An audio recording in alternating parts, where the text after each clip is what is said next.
अस्सलाम वालेकुम मेरे सादा से पाकिस्तानी। मेरा नाम रेहान तारिक है और आप मेरा यूट्यूब चैनल और फेसबुक पेज देख रहे हैं। Canadian prime minister Justin Trudeau ने भारतीय इंटेलिजेंस एजेंसी रॉ का मकरू चेहरा पूरी दुनिया के सामने बेनकाब कर दिया। आज से पहले आपने पाकिस्तानी एजेंसीज खासतौर पे DGISPR को अपनी प्रेस कॉन्फ्रेंसेस और प्रेस रिलीजेस के अंदर रॉ का हवाला देते हुए देखा और सुना होगा, जिसमें बहुत सारे ऑपरेशंस का जिम्मेदार रॉ को करार दिया गया कि भारत पाकिस्तान के अंदर दहशतगर्दी कराता है। ये सिर्फ कहा नहीं गया बल्कि फैक्चुअल रिपोर्ट्स अक़वाम मुत्तहिदा के साथ शेयर भी की गई। उसके ऊपर क्या एक्शन हुआ? खाया पिया कुछ नहीं, ग्लास तोड़ा 12 आने। क्यों? क्योंकि पाकिस्तान की हैसियत क्या है, यानी पाकिस्तान को अक़वाम मुत्तहिदा खातिर में क्यों नहीं लाता है, ये एक अलग बहस है। लेकिन अब Justin Trudeau, Canadian prime minister, Canada जो G7 कंट्रीज के अंदर शामिल है, दुनिया के 7 बड़े ममालिक की फहरिस्त में कनाडा शामिल है, उसका prime minister house of Commons में खड़े होके यानी पार्लियामान में खड़े होके ये कहता है कि कैनेडियन शहरी हरदीप सिंह नज्जर के कत्ल में भारतीय इंटेलिजेंस एहलकार और एजेंसीज मुलव्विस हैं। तो क्या ये छोटी बात है? ये छोटी बात बिल्कुल नहीं है मेरे सादा से पाकिस्तानियों। और कनाडा सिर्फ इसी पे इक्तफा नहीं करता है, बल्कि उसके बाद कैनेडियन फॉरेन मिनिस्टर, उसके बाद कनाडा में बसने वाले सिख जो मुतालबा कर रहे हैं, जस्टिस फॉर सिख के नाम से जो तहरीक है, वो भी मजीद जोर पकड़ती है। प्लेकार्ड्स उठाए जा रहे हैं, पूरी दुनिया की तवज्जो कनाडा की तरफ मबजूल कराई जा रही है। और सिर्फ ये नहीं होता, बल्कि उनके सफारतकार, आला सतह के सफारतकारों को भी मुल्क बदर कर दिया जाता है। बुलाया नहीं जाता, बुला के पूछगछ नहीं होती, इंटेरोगेशन नहीं होती, बल्कि डायरेक्ट ऑर्डर किया जाता है कि आप हमारी जमीन को छोड़ दें। और कैनेडियन प्राइम मिनिस्टर किस अल्फाज के अंदर ये कह रहे थे कि कैनेडियन सॉइल के ऊपर कैनेडियन शहरियों को कत्ल करना ये किसी सूरत हम कबूल नहीं करेंगे, ये एक्स्ट्रा जुडिशियल किलिंग से मुतरादिफ है। वो क्या कह रहे थे, जरा उसकी एक झलक आपके सामने रखता है। Agents of the government of India and the killing of a Canadian citizen Hardeep Singh Nijjar and security agencies ensure the continued safety of all Canadians, and two, that all steps be taken to hold perpetrators of this murder to account. Canada में बसने वाले सिख रहनुमा गुरमीत सिंह इस सारे मामले के ऊपर क्या कह रहे हैं, जरा उसकी एक झलक भी मुलाहिजा करें। There is going to be a political death and we are going to balkanize India और दिल्ली बनेगा, दिल्ली बनेगा, दिल्ली बनेगा। कनाडा की तरफ से उठाए गए इन सख्त इक़दामात पर भारत ने भी रिस्पॉन्ड किया है और टिट फॉर टैट के मिसदाक उन्होंने भी जो कैनेडियन आला सफारतकार हैं उनको 5 रोज के अंदर भारत छोड़ने का, मुल्क से निकलने का, बेदखल करने के अहकामात सादर कर दिए हैं। यानी भारत भी दूसरी तरफ से रिस्पॉन्ड करते हुए यही एलिगेशंस लगा रहा है कि कैनेडियन स्पाइंग एजेंसीज हमारे मुल्क में इंटरफेयर कर रही हैं या इंटरवेंशन हो रही है। और इस वक्त उनकी फॉरेन मिनिस्ट्री की वेबसाइट के ऊपर जो रीजन बताई गई है, जो स्टेटमेंट रिलीज की गई है, वो भी यही है कि इनकी जो स्पाइंग एजेंसीज हैं या जो स्पाई चीफ यहाँ पे जो स्टेशन डायरेक्टर है जो भारत के अंदर तैनात है, नई दिल्ली में है, वो भारत के अंदर बहुत सारी इंटरवेंशंस कर रहे हैं जो भारत के रियासती उमूर के अंदर मुदाखलत के मुतरादिफ है। इसको जवाब बना के उन्होंने भी जो सीनियर डिप्लोमेट हैं उनको भारत से निकलने का कह दिया है।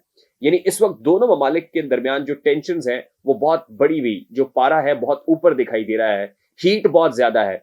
और ऐसे में US और UK की तरफ से भी स्टेटमेंट्स आए हैं जिसपे वो डीपली कंसर्न्ड कह रहे हैं कि वो कहते हैं कि बहुत ज्यादा उन्हें कंसर्न्स हैं, बहुत सारे इस पे खदशात का इजहार वो कर रहे हैं, उसके ऊपर तवज्जो भी दे रहे हैं, लेकिन अभी तक कोई स्टर्न एक्शन इस तरफ से या मीडिएशन अभी तक नहीं हो पाई है। अपने कंसर्न्स का इजहार तो किया है, लेकिन ये नहीं कहा कि दोनों ममालिक के दरमियान सालसी में वो क्या किरदार अदा कर सकते हैं। अब ये मामला कितना सादा है मेरे सादा से पाकिस्तानियों, ये कोई आज का वाकया नहीं है, कल का वाकया नहीं है, 3-4 रोज पुराना वाकया नहीं है, बल्कि पर्टिकुलरली हरदीप सिंह नज्जर की मौत 3 महीने पहले हुई थी। 18 जून 2023 ये फादर्स डे का दिन था। जिस वक्त पूरे ग्लोब पे दुनिया फादर्स डे मना रही थी, तो हरदीप सिंह नज्जर की मौत एक गुरुद्वारे की पार्किंग में होती है।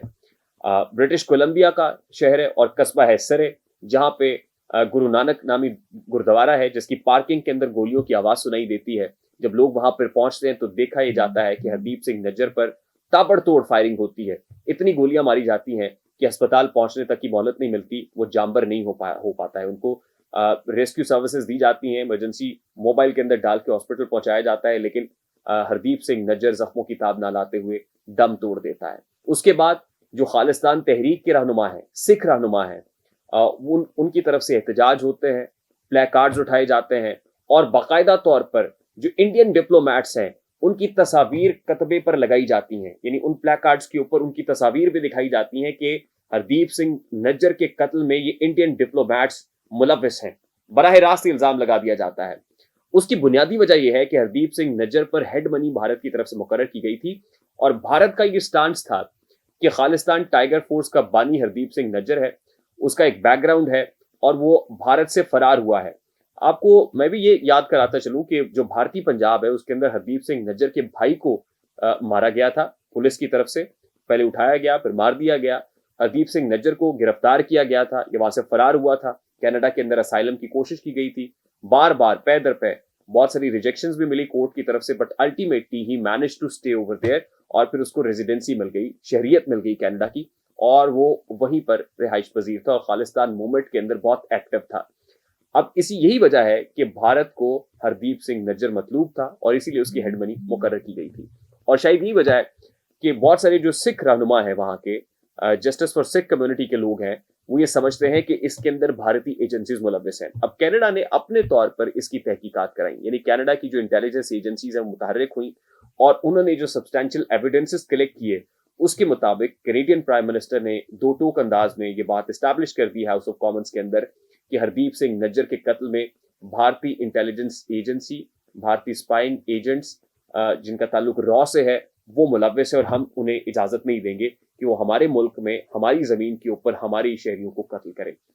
अब ये मामला बहुत सादा नहीं है, ऑल्दो दोनों तरफ से फायरी स्टेटमेंट्स आ रहे हैं, फायरी एक्शंस हो रहे हैं, लेकिन जैसे मैंने आपको बताया कि कनाडा G7 कंट्रीज में है और भारत G20 कंट्रीज में है और 2 रोज पहले भारत के अंदर G20 समिट भी हुई है और उसमें भी जस्टिन ट्रूडो गए थे, लेकिन जस्टिन ट्रूडो का वहां नरेंद्र मोदी के साथ मुसाफे के दौरान हाथ छुड़वाना और नरेंद्र मोदी को कैटेगोरिकली ये बता देना कि आपकी जमीन कनाडा के अंदर जो है आप जो है वो इंटरवेंशंस कर रहे हैं, आप मुदाखलत कर रहे हैं, भारत की ये इंटरवेंशंस अनकॉन्स्टिट्यूशनल है, किसी भी सूरत जस्टिफाइड नहीं है, ये बता दिया गया था। और फिर वहां पे मीडिया से गुफ्तगू के अंदर भी उन्होंने इस बात को क्लियर कर दिया था। इसका मतलब, और फिर सबसे इंपॉर्टेंट चीज ये है कि जो इकोनॉमिक टाइज हैं वो गुज़श्ता कई दिनों से, यानी इस कत्ल के बाद से होल्ड पे हैं, वो इल्तवा में डाली गई थी और अब प्रैक्टिकली दोनों ममालिक के दरमियान जो इकोनॉमिक टाइज है वो हर्ट हो रही है। बहुत सारे भारतीय कनाडा की सरजमीन पे हैं, वहां पर रिहायशी हैं, कुछ परमानेंट PR कार्ड होल्डर्स हैं, कुछ जो है नेशनल हो गए हैं, बहुत सारी सिख कम्युनिटी इस वक्त कनाडा के अंदर मौजूद है। तो ये टेंशंस आने वाले दिनों में मजीद बढ़ती हुई दिखाई दे रही हैं। लेकिन अब जब कैनेडियन प्राइम मिनिस्टर ने इतना बड़ा स्टेटमेंट दिया है, कुछ लोग ये कहते हैं कि डिप्लोमेटिकली ये हल किया जाना चाहिए था, ऐसा नहीं होना चाहिए था कि पार्लियामान के फ्लोर पे खड़े होकर आप इतना भारी भरकम स्टेटमेंट दे देते, इसकी संगीनी का आपको अंदाजा नहीं है। लेकिन जस्टिन ट्रूडो की अपनी मजबूरी भी है। जस्टिन ट्रूडो इस बार जब इलेक्शंस जीते हैं तो वो कोई सिंगल लार्जेस्ट पार्टी नहीं है, बल्कि उसके अंदर उनकी कोलिशन गवर्नमेंट है और उस कोलिशन के अंदर सिखों की बहुत बड़ी तादाद है और सिखों की पार्टी है। और जाहिर है, और जब सिख कम्युनिटी की तरफ से बहुत प्रेशर आ रहा था तो जस्टिन ट्रूडो ने अपनी पॉलिटिक्स को भी देखना था और अपनी पॉलिटिकल लेजिटिमेसी के लिए फाइनली उनको ये statement on the floor of the house देना पड़ा, हाउस ऑफ कॉमन्स के अंदर देना पड़ा, पार्लियामान के अंदर देना पड़ा। शायद बहुत बड़ी वजह अपनी सियासत बचाना भी है।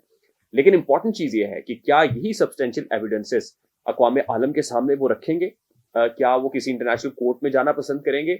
और वहां पर अगर ये एविडेंसेस सच साबित हो जाती हैं, फिर इसके अंदर क्या यहां तक नौबत आएगी या फिर अमेरिका जैसा मुल्क, जो बाइडन जो नरेंद्र मोदी की बड़ी तारीफें करते हैं, G20 समिट में जाते हैं तो वहां पर भी जिस अंदाज के अंदर वो नरेंद्र मोदी को से बगलगीर होते हैं और मोदी जब जिस वक्त अमेरिका में जाते हैं तो जिस तरह से वो रिसेप्शन मोदी का करते हैं, या फिर अमेरिका, और दोनों जाहिर है कनाडा से ऊपर अमेरिका है, ये दोनों एक साथ ही मौजूद हैं नक्शे के अंदर भी, तो क्या अमेरिका इसके अंदर अपना कोई रोल प्ले करते हुए नरेंद्र मोदी को बचा लेगा और उसके लिए कोई सेफ एग्जिट निकालेगा? मुझे तो ये लगता है कि अल्टीमेटली जो बड़ी ताकतें हैं वो इसमें पड़ेंगी बीच में और मामला इस नहज पे नहीं आएंगे कि नरेंद्र मोदी किसी सूरत जो है उन पर जो है वो कोई ना कोई चार्ज लगे या उनको म्यूजिक फेस करना पड़े। तो देखना यह है कि आने वाले दिनों में ये मामला क्या सूरत इख्तियार करता है और क्या नरेंद्र मोदी के एलाइज उनको बचाने में कामयाब होते हैं या अल्टीमेटली जस्टिन ट्रूडो जो खुद ताकतवर आदमी है, खुद दुनिया के 7 बड़े ममालिक के अंदर हैं, वो आलमी महाज के ऊपर इस मुकदमे को लड़ते हैं और अपनी पॉलिटिक्स भी बचा लेते हैं और अपनी जो सॉवरेनिटी है उसको भी साबित करते हैं। मुझे रेहान तारिक को इजाजत दीजिए, अपना बहुत सारा ख्याल रखिएगा। अस्सलाम वालेकुम।